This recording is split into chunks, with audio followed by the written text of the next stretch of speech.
قرآن کریم کې چې کومه خبر استاد طبیعت مطابقین په هغه خوستا ایمان او چې کومه خبر استاد طبیعت موافق نه نو په هغه ستا ایمان نه دا د يهودو په حق کې د آیات نازل شوه په دې کې یو ډله وا چې هغه ډلې د اسلام نه داسې اسانه خبره راټولې کړې وي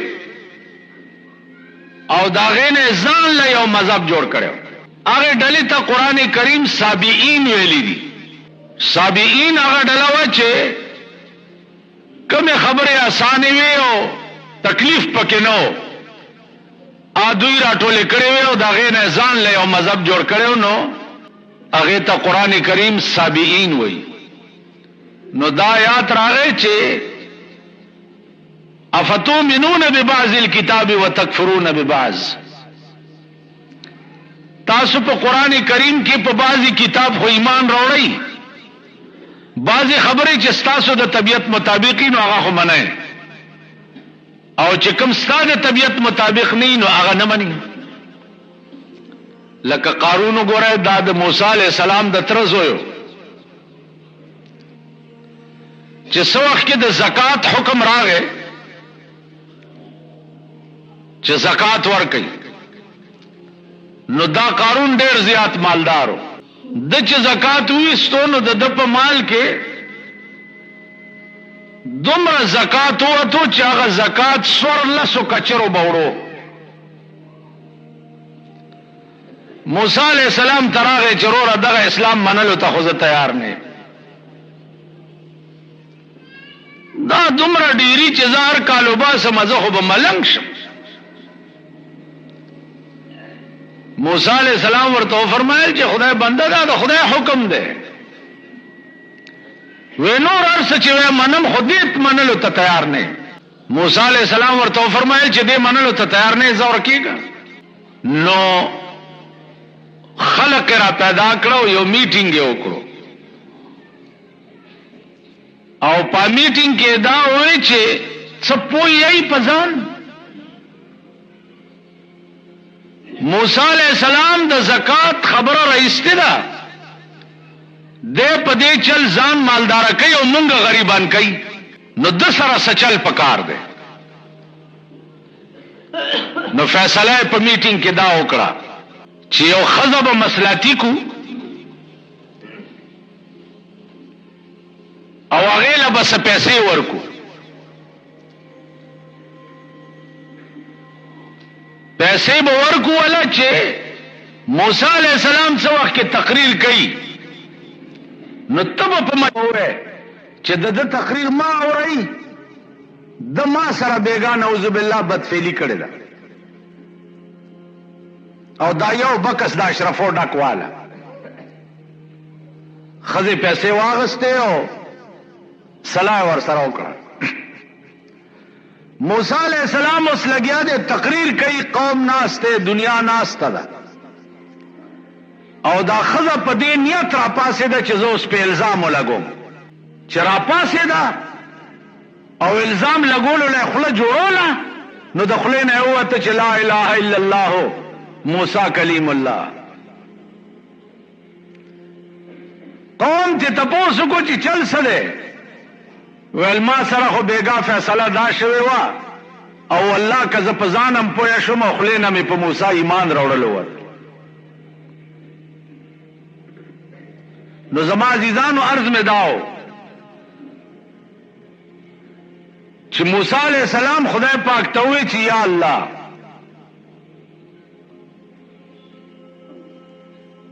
دې قارون خو ما سره ډېر عظیم ظلم وکړ زمانه شنه تبا کولو. نو الله ورته فرمایل چې موسی د زمکه اختیار مې درکو چې د سره څه چل کې. نو موسی علیہ السلام زمکه تاواز کو چې یا ارض خذی ازمکه راوی نسا. نو تر دې گیټو زمکه لاندې راخ کو بیا ورته وی چې خذی نو تر دې ګوډو راخ کو بیا ورته وی چې خذی نو تر دې مرای راخ کو. نو قارون دغه وخت کې موسی علیہ السلام ته وی چې دولت لپاره دې غر کړم. نو موسی علیہ السلام حکم وکړو چې د څومره دولت ته راوړی په سر ورته کېدی. نو هغه ټول دولت په کچرو راوچلولو، هغه ټوله خزانه ولا په سر کې خوا او بیا ورځمکه ته आवाज وکړو چې خوځي رای کاغه سره د مالا. علما لیکي چې د قارون به دغه پیټه په سر وي او تر قیامت پورې به په ځمکه کې رواني، دی به په دې عذاب گرفتار. نو عرض میں دا کولو چې اسلام یوازې د یو شي نامه نه ده، اسلام د ډیرو سيزونو نامه ده. اسلام د دې نامم ده. دا باته وګوره بجلی کمه ده.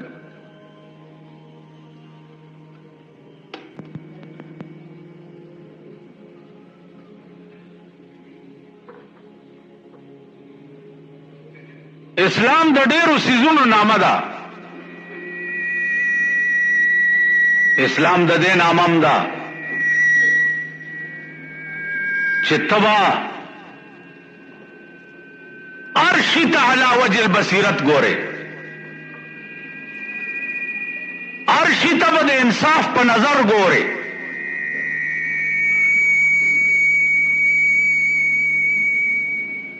تا ته پته ولګی دا یو مسله درته پیښ وه چې په هغې کې د سرمایدار او د غریب سوال دی.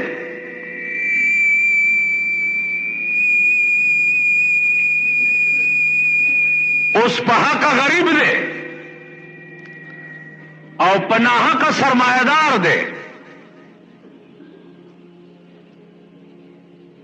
او تا فیصله د سرمایدار په حق کې وکړه، نو ته مسلمان نه یې. ځکه چې اسلام وی دیتا چې الساکت عن الحق شیطان اخرس، د حق نه چپ پاتې کېده دا ګونګی شیطان دی. یو خبره حق تا تخکاری او ته د هغې نه چپ پاتې شوې، دا ګونګی شیطان دی. نن مونږ ټول پاکستان ته دا پته ده چې امریکې څومره لوی ظلم وکړو په خلیج کې. 1200 هغه خلک یې مړه کړه چې چا پناه اخیستې وه د بمبارۍ نه، او دوی په هغه ځای بمباري وکړه. د قوم بچي او ښځې دا یې مړې کړې. نن د دنیا ټول ملکونو په دې احتجاج وکړو چې دا کار غلط شوی دی. د انګریزانو پارلیمنت شوکاز نوټس ورکړو امریکې ته چې تا په شهري آبادی باندې بمباري ولې کړې ده.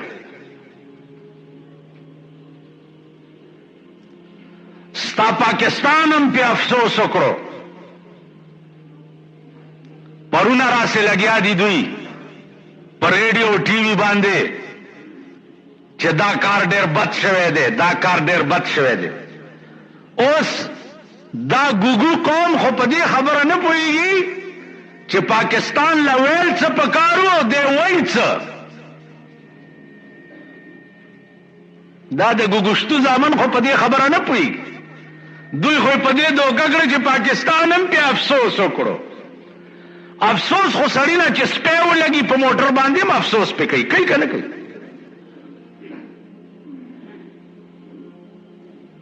پلار روانه او موټر پای لاندې چنده خراله اوم په سره افسوس کوي. پکار څو پاکستانی قوم ته دا هوش پکار دی چې نواز شریف ته یا غلام اسحاق ته ویل څه پکارو، افسوس ټکه ویل پکارو کم مذمت پکارو. اوس په افسوس او مذمت کې د پاکستان عوام چې دی هغه دا تمیز نشي کوله. دا کمقل دی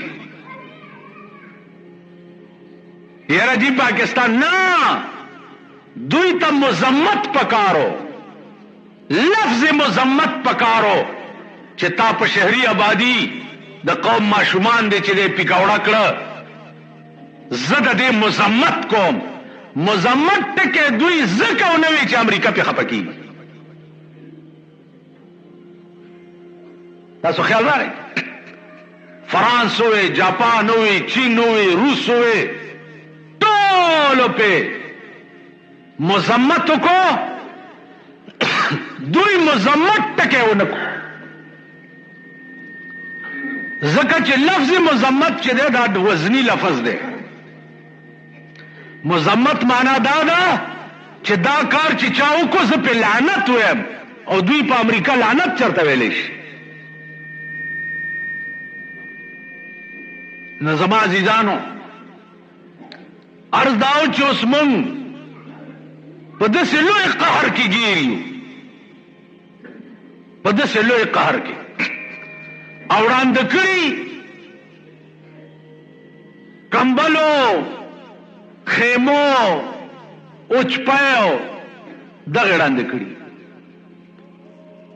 چې ستا دومره بیکاره ملک دی چې ته د 300 کورونو د کمبلو د خیمو علاج نشي کولی، نو په تندرو لګي بیا دې ته حکومت ولې وی یا دې ته بیا ملک ولې وی؟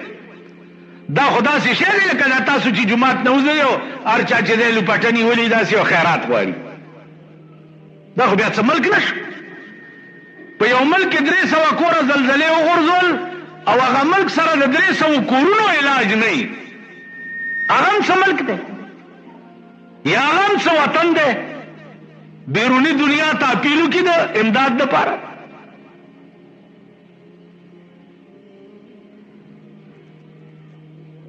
نو عزیزانو عرض داو چې د هغې د پاسم نن دنیا وی چې د عراقیانو حوصله اوسم بلند دي. صدام حسین وی چې زه په انتظار کې هم دیتا چې ته به په ځمکه ما سره جنگ کله شروع کې، زه دیتا په انتظار کې. پاس نکاڼې خو ښځه هم راویشتی شي که نه شي کولی، او لرې نکاڼې خو ښځې هم ویشتی شي. که ایمان درکړي نو ته میداني جنگ ته راوړاندې شه، ته بیا د ځان تماشه وکړه. بله ورځ د پاکستان خبر دی چې دوی د ریاض اسپتالونه او برفخانه د امریکنو مړو نه ډکې شوې. دوی په امریکن فوجي خبر باندې ډېر ټیټ سنسرشپ ولګولو، ټیټ چې په امریکا کې به دا نه وایي چې دومره فوجیان مړه شو. دوی وایي چې که امریکې ته دا خبر لاړو نو د صدر بوش خلاف به په امریکا کې قیامت برپا شي. هغه مړو باندې اوس څه کوي؟ هغه مړي بجای د امریکې ته وړو جرمني ته وړل شروع کړي، هلته دا مردار وړي او هلته یې ښخوي. عزیزانو دا څه د عقل خبره نه ده چې یو کلی 150 بادشاهیو په ګیره کې اغستی دی، 150 د ټاپ طاقتونه ورته یو دي او یو لنډی غوندې کلی په ګیره کې اغستی دی، او هغه لنډی غوندې کلی نن 28 29 ورځې وشوې النډه کلی په علاج دوی نه پوهیږي دا 10 ملکونه دا غیبی امداد نه دی نو نور څه دي څوک کولی شي دا مونږ په کشمیر کې 3 ورځې جګړه کړې وه نو 43 کاله وشو چې خولې م وازې نیولې وي چې د جنگ تاوان نه پوره کړي 3 ورځې جنګ یو بم دلته راغورځېدلی او ټول ښار تښتېدلی په دې لنډه یو بم راغورځېدلی او ټول ښار تښتېدلی په دې بار سړک به د دارو دپاره سړی نه کته د شپې به زه دې جومات کې د پاس کوټه کې وده کېدم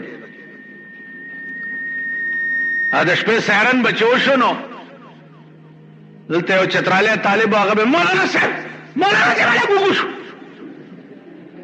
خیر راکوز به شو دلته بار مورچې وې هغې کې به کېناستو نو ما دا سر کل کړی یو بېغیرته زمونږ د دې کلي را سره ناستو ما ته په دې سر څه واچوه څادر یې مال ولې ویلې فرق وایي پاس جاز له شیشه ورکوي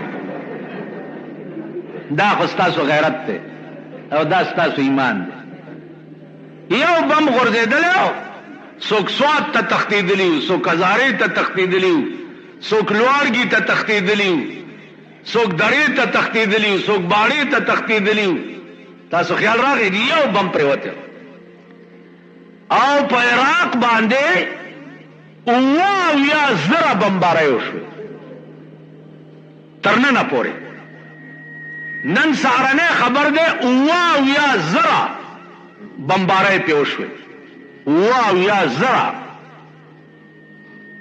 او بمبارۍ پې د هغه جازونو وشوې چې د ځمکې په سر د هغې نه د ټاپ جاز بل نشته او هغه بمونه یې پې واچول چې د هغې نه د ټاپ بمونه نور نشته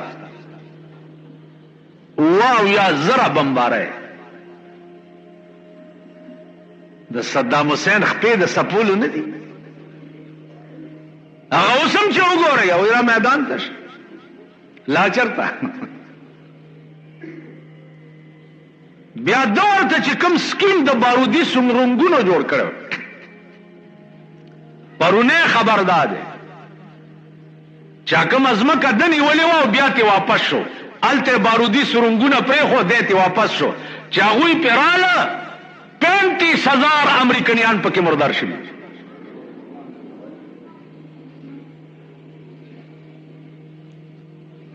د خو ځمکه وایي چې ما بس ځئ راځئ ما درته خپله پرېښوه چې ما کومه نیولې وه ما هلته یې 15,000 بارودي سرنګونه جوړ کړي خو چې یې پرې راله او غړمبا شوه 35,000 امریکن پکې مردار شو نو زما عزیزانو دا څه د عقل خبرې نه دي په دې اوس ډېر خلک داسې دي چې چاته د کویت امدادونه راتله هغې لګیا دي چاته چې د امریکې امدادونه او په امریکې په پسخوردو باندې عادت شوي وو هغې لګیا دي یاره جي بد کوي صدام بد کوي صدام بد کوي صدام خو مور یو زوی راوړی دی په اسلام کې هر سړی وایي چې زه مسلمان یم مسلمان دې ته وایي نن د امام حسین نامه تاسو ولې علئ ولې څه ضرورت ورته شته محرم چې راشي ښځې کیرونه او الواګانې ولې پخوي څه چل شوی دی هېڅ چل نه دی شوی دا چل شوی چې د دې عراق په ځمکه باندې امام حسین د یو ظالم بادشاه په مخ کې سر نه ټیټولو بل څه نور څه خبره وه جنگ بدر ولې شوی دی قصه څه وه جنگ احد ولې شوی دی غزوه خندق ولې شوی ده غزوه یرموک ولې شوی ده ولې څه چلو بس پیغمبر مدینه ته تللی او غلی به ناست وی بیا جنگ بدر ولې کول بیا مکې له ولې راتلو په مکه یې ولې اټیک کولو دغه کعبه چې د کافرو په تحویل کې وه پیغمبر پې اټیک وکړو حضرت علی د هغه جنگ سپاسالارو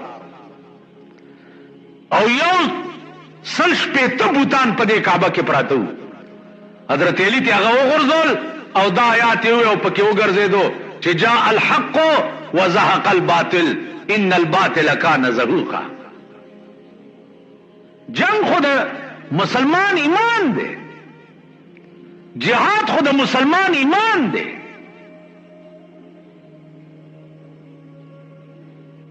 تاسو خیالو کئی پرون کابل تا چې روس راغی او کابل یې ونیو، مونږ اعلان د جنگ کړو کنه، مونږ ویلو کنه چې بھئی کافر ملک په مسلمان ملک قبضه وکړه، د سره غزا پکار ده. او چا چې روسیه راوسته ده د سره غزا پکار ده. دا مونږ ویلو کنه. نو نن امریکنه چا راوستو؟ ولی ته د خدای د کور پناه په کافر علی؟ کافر د خدای د کور پناه ته راوستو. دا کور خو دا هغه ورځ نه جوړ دی چې کومه ورځ نه خدای ځمکه پیدا کړې ده. ته د رسول الله صلی الله علیه وسلم پناه په کافر علی؟ د دې حفاظت خو شریف مکه نو کړي. دې روزه ته د انګريز د ملک بادشاہ په تخت پاسې دو او مخه ووال چې مخه ووالو ټول پارلیمنت څه چلو ویل واورئ زما پارلیمنت واورئ چې دا مدینه کې چې کوم سردار پروت دی محمد رسول الله چې دام د ځمکې نه راویستی نه نو زه به تر هغې په آرام کښېننم. دا خدمت به څوک کوي؟ دا لاش راوباسئ. دو انګریزانو هغې وویل چې دا قرباني به مونږ وکړو. مدینې ته راغله یو کور یې په کرۍ ونیو، په هغې کې ډېره شو چې مونږ مسلمانان یو عبادت کوو. او دا هغه کور نه اعلان دی نتاخانه شروع کړه.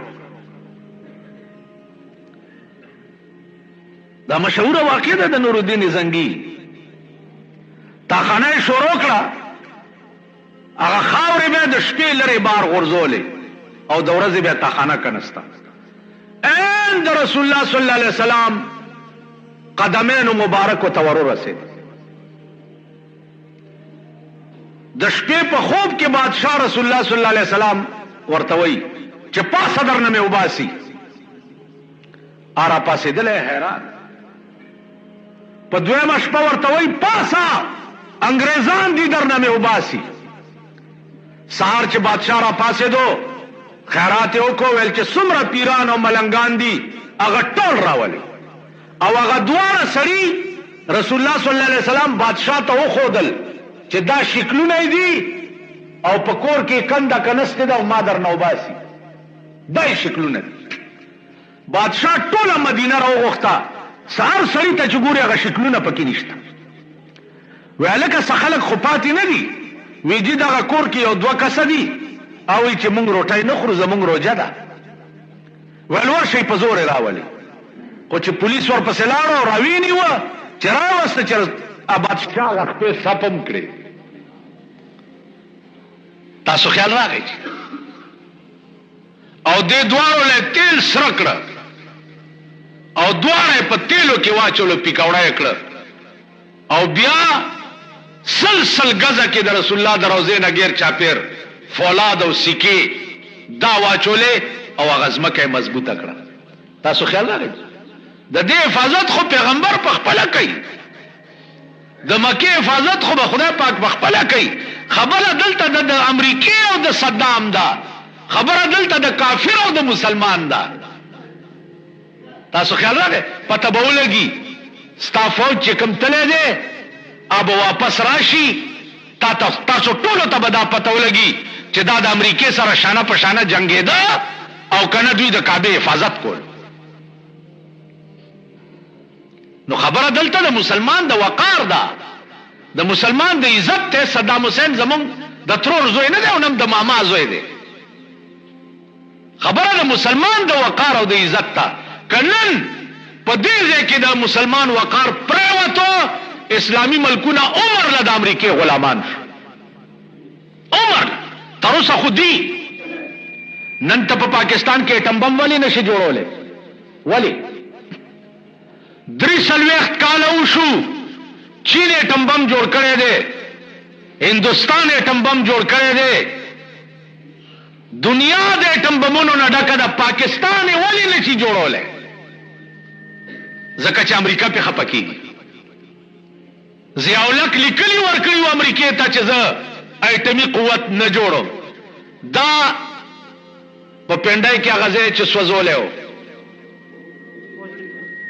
اوجړي کیمپ، دا اوجړي کیمپ لا سوچه سمجه سکیم لاندې اور ورته کړی شو چې امریکې ته دا یره وه چې دلته دوی پټ ایټمي پلانټ نه لګولی چرته او ایټم بم یې نه جوړ کړی. الحمدلله ایټم بم صدام سره شته او ورته یې ویلي دي چې ته خو ما اسرائیلو دپاره وهې، ما اسرائیل پرېښونه، خو که په ځان پوه شم چې زه اوس بیلم او دا د ایټم بمونو اډم اسرائیل جوړه نه کړه نو زه به د مسلمان نه یم پیدا، ما نه به یو اسرائیلی ژوندی پاتې نشي. خبره خو دا وه صدام پروګرام اسرائیل ختمول او امریکا د اسرائیلو سپورټ کوي. نو مونږ وایو چې ډېر افسوس دی په دغه بمباري کړې ده، افچوچ دی. افچوچ نه دی، خویه مخیه مذمت یې وکړه، اووایه چې دا یې غول خوړلي دي اتحادیانو، خدای دې اتحادیان ټول تباه او برباد کړي چې دې رزیلو په اوس کومې کوټه کې چې ښځې وي نو په ښځې خو اجراګان هم بم راغورځولی شي.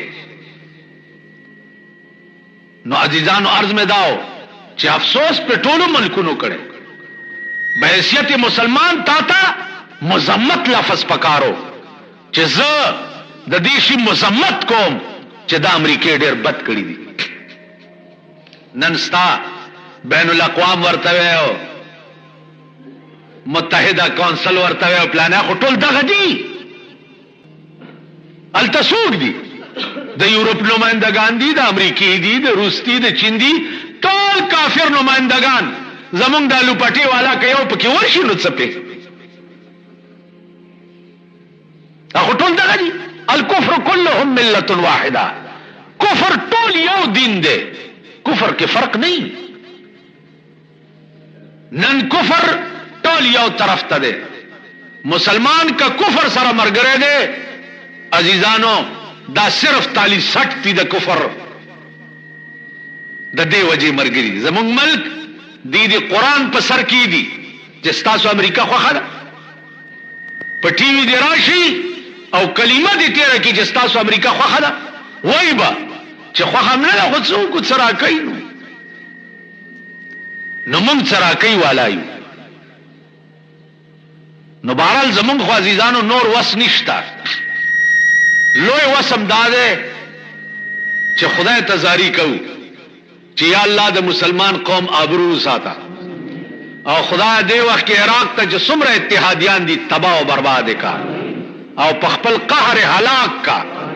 خدای طوفان نوح پیراولا، خدای هغه طوفان پیراولا چې کم دې په فرعون راوسته، خدای هغه طوفان پیراولا چې کم دې په نمرود راوسته، او د مسلمانانو وقار او ساته، د دوی عزت او ساته، داغه پاک خاور لاج او ساته. واخر دعوانا الحمد